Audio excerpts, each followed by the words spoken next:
6 stadiums, 6 doors, and behind each one, 90 minutes that will decide whether 4 years of waiting was ever going to mean anything at all. The group stage was an invitation. Everyone got asked. Everyone took the stage at least 3 times. Nobody really got sent home, not until the very last match day. But the round of 32 is a different thing entirely.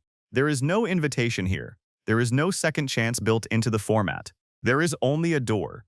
And behind that door, a nation's 4-year wait compressed into a single night. We call this Elimination Night. Because tonight, 6 different countries in 6 different cities face the exact same question.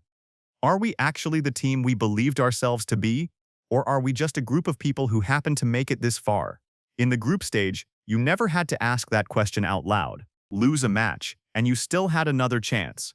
Tonight, there is no other chance. Tonight, the loser doesn't just go home. The loser spends the next 4 years living on the wrong side of a story that gets told whether they like it or not. Think about that for a second. 4 years ago, none of these squads had even taken the field. 4 years ago, children were still growing up, coaches were still drawing up plans, entire nations were still hoping. And now, all 4 of those years get reduced to 90 minutes, maybe 120, maybe a single penalty kick. It might be one of the cruelest time compressions humanity has ever invented. Welcome to Elimination Night. We've always been sold the same simple narrative. The strong win, the weak lose, and the bracket falls into place exactly as it should.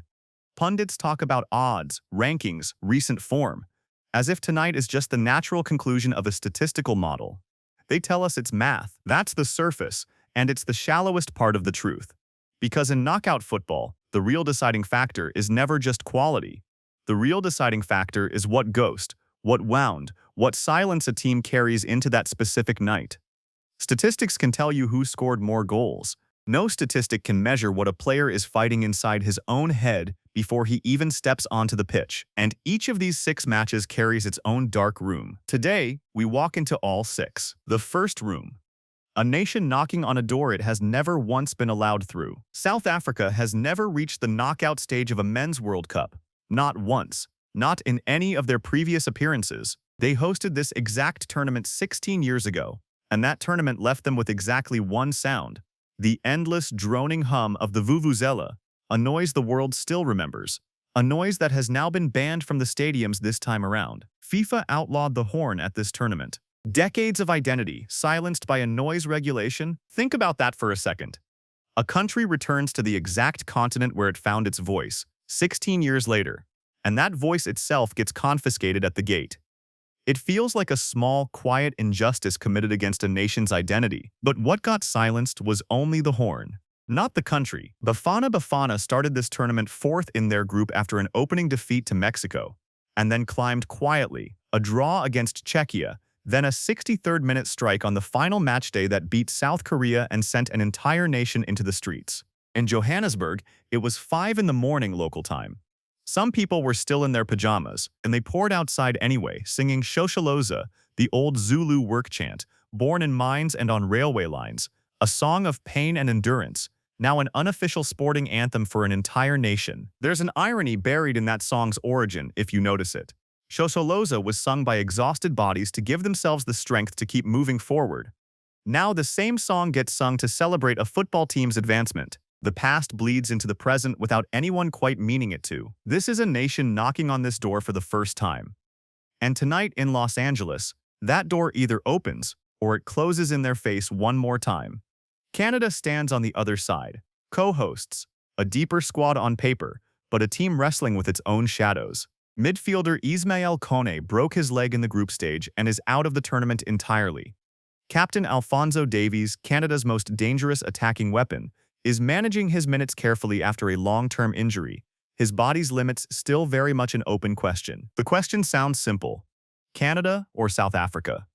But the real question runs deeper. Does a nation already win something just by being here? Or does being here never count for enough? That 5 a.m. celebration in the streets of Soweto, if tonight ends in defeat, does it still mean something? Or does it get forgotten, filed away as a prologue to a story that never actually began? We find out tonight. The second room is darker, because this is the room where a country has to face its own history. Look at Germany, 4-time champions. The nation that turned football into something close to a science. Academies, data analysts, youth development systems built with the precision of an engineering project. And yet, eliminated in the group stage in 2018, eliminated in the group stage again in 2022. Not since 1938, and then suddenly twice in a row. This is no longer an accident. This is a pattern. Picture a country that built football like a science. Academies, data analysts, youth pipelines. Germany, a nation that told the rest of the world this is how it's done. And that same nation, twice in the last 8 years, got lost inside the very system it built. That's not irony.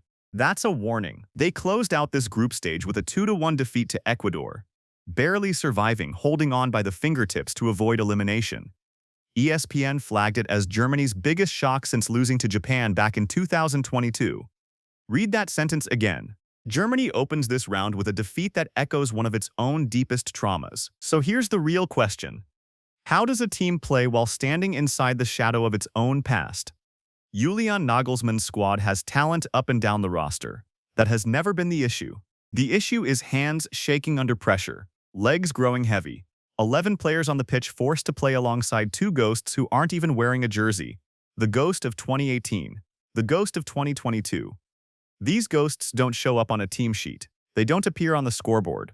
But every time a back pass gets played, every time a shot gets hesitated over, they're there, standing across from them. Paraguay. Nobody's talking about them, and that's exactly how they want it. A humbling opening night loss to the United States, then a quiet rebuild, a hard-fought win over Turkey, a goalless draw with Australia. Paraguay didn't come here to entertain anyone. Paraguay came here having solved the problem of how to be difficult to beat, and that's exactly the kind of opponent that has historically given Germany the most trouble in the biggest moments. Quiet, patient, and fearless, because they have no reputation left to protect. If this match stays tight into the final 20 minutes, the story stops being about talent. The story becomes about how far a country can run from its own history. And if it can't run far enough, this becomes the third time. And the third time is no longer a pattern. The third time becomes an identity. Germany has always been known as a nation of order. So here's the question worth asking. Does order carry its own kind of fragility hidden inside it? Because no matter how perfectly a system is built, the people inside that system are still human. And when humans carry the weight of the past, even the most perfect systems can crack. The third room is different. This is the room where a question hides itself inside a victory. France closed out Group 1 in about the most one-sided fashion imaginable, a 4-1 win over Norway. Ousmane Dembélé, a first-half hat-trick, the second fastest in World Cup history. They became the first team this tournament to win all 3 group games. On paper, this is a perfect story, but there's a detail, and that detail changes everything. Norway didn't field Erling Haaland in that match, or Martin Odegaard. 10 changes, their 2 biggest stars left on the bench entirely. The victory France celebrated was a victory over a war that never actually happened. The enemy retreated before a single shot was fired. Sit with that for a moment. A nation celebrates because it scored 3 goals. But those 3 goals went through a door nobody was really guarding. Is the victory real, or just the image of one? It's a bit like holding an empty trophy, gleaming, heavy, but the moment it's in your hands, you feel nothing at all. So what does this actually tell us about France? Maybe nothing, or maybe everything. Because we genuinely don't know, is this team actually this good, or did it simply arrive at this point without ever facing a real test? That question stays unanswered until the next match. And every unanswered question quietly accumulates on a team's back, until one night forces someone to finally ask it out loud. Sweden is ready to ask it. A third-placed qualifier, beaten 5-1 by the Netherlands in their group stage, but carrying real attacking threats of their own. In New Jersey tonight, France finally meets genuine resistance. And if that resistance is enough to stop Dembélé from repeating his hat-trick, we'll learn exactly how much of this story was real and how much was a performance staged on an empty set. When there's actual pressure in front of Maignan goal, an actual midfield battle, an actual opponent breathing down their necks, will France still be the same team? The fourth room is the room of respect. Nobody here is the villain. Everybody here gives the other side its due, and that's exactly what makes it dangerous. The Netherlands finished Group F unbeaten, 10 goals, a balanced squad, an organized defense behind Virgil van Dijk. Morocco finished level on points with Brazil in Group C, separated only by goal difference, and they did it without losing a single match.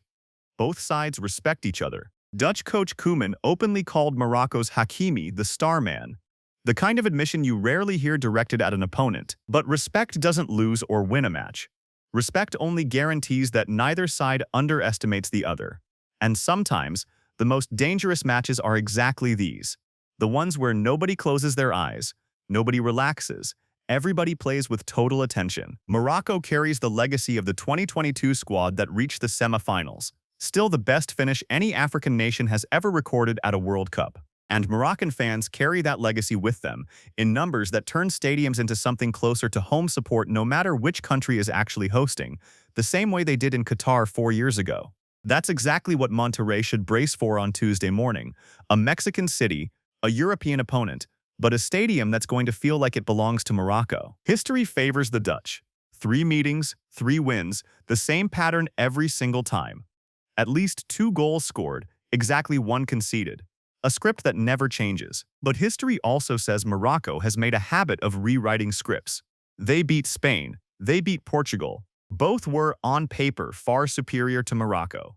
This room is one where we genuinely don't know who's right. We only know both sides have earned the right to be here, and that's exactly what makes it worth watching. Maybe the real message of this room is this: not every knockout match is one side punishing the other. Some are simply 2 honorable opponents meeting at a door only one of them can pass through. And the side that doesn't make it through might not feel defeated at all.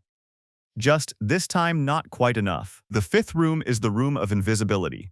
This is where a man watched his own team forget he existed. Erling Haaland, one of the deadliest finishers alive, sat on the bench during his own country's biggest statement of the tournament. Norway's manager chose to rest him, and the result of that choice was a 4-1 defeat. All Haaland took from that match was the frustration of watching from the sideline. Imagine it, being the biggest star of a country that has waited 28 years for this World Cup, and then, on the biggest night that country has had in nearly 3 decades, sitting 1 seat away from the pitch because your own manager decided he didn't need you. That can be a deeper wound for a striker than any physical injury. It's the quiet version of being told, "We don't need you." Now picture him walking into this one. Genuine motivation, but no match rhythm at all, days removed from his last real minutes. That's either exactly the fuel a striker needs, or the single most dangerous condition heading into knockout football. Motivation without sharpness. Urgency without preparation. Standing across from him, Ivory Coast. Les Elephants, the Elephants, a team nobody's talking about enough, playing with physical directness, pace and transition, the exact profile that has historically given technically gifted European sides real problems in one-off knockout matches. Their fans travel with elephant masks, orange, green, white face paint, and a drumming tradition that turns every match into one of the loudest atmospheres in African football, no matter which continent it's actually played on. Think of those drums as a warning. While Norway's biggest star wages a private war with his own silence, the noise across from him never stops, and the winner of this match meets the winner of Brazil versus Japan, a story we've already told in full. So whatever happens in Arlington tonight doesn't just decide who advances, it decides whether the next opponent is Vinicius Jr. or the team that cleans its own locker room after every single match, win or lose. 2 completely different worlds, separated by a single result, and if Haaland survives this night, he walks from being forgotten on a bench straight into a contest against the biggest football power on the planet. It's hard to imagine a more poetic revenge arc for a striker. Forgotten on the bench, then stepping onto the stage against one of the greatest names in the sport's history. Football sometimes writes its most beautiful answers to its most painful moments. The 6th room is one you already know, because we've already walked through it once. On Monday in Houston, Brazil meets Japan. If you haven't seen that breakdown yet, we went deep on Neymar's fitness, Japan's missing playmaker Kubo, and yes, the now legendary tradition of leaving every stadium and locker room they touch spotless, win or lose. That door has already opened once for you, but it's worth saying again. Of these 6 rooms, this might be the quietest and maybe the most powerful, because there's no scream in Japan's story, no ghost, no star forgotten on a bench, just quiet discipline on the pitch and off it. A nation that figured out how to carry itself before it ever figured out how to win. And maybe that's the purest version of what we're actually looking for in all 6 of these rooms. Who a team really is doesn't just show up on the scoreboard, it shows up in the moments nobody's watching at all. Now all 6 of these doors are about to open. Step back and you'll see all 6 of these rooms are talking about the exact same thing. None of it is really about football. All of it is about a nation facing itself. South Africa is searching for something that has never existed in its own history. Germany is trying to outrun its own history. France doesn't know whether its own strength is real or imagined. The Netherlands and Morocco are preparing to eliminate each other even while respecting each other completely. Norway's biggest star carries the wound of being forgotten by his own team. And Japan, even off the pitch, shows exactly who it is in every single gesture it makes. This is the real cruelty of knockout football. In the group stage, a team can lose and still remain itself. Tonight, the team that loses doesn't just exit the tournament.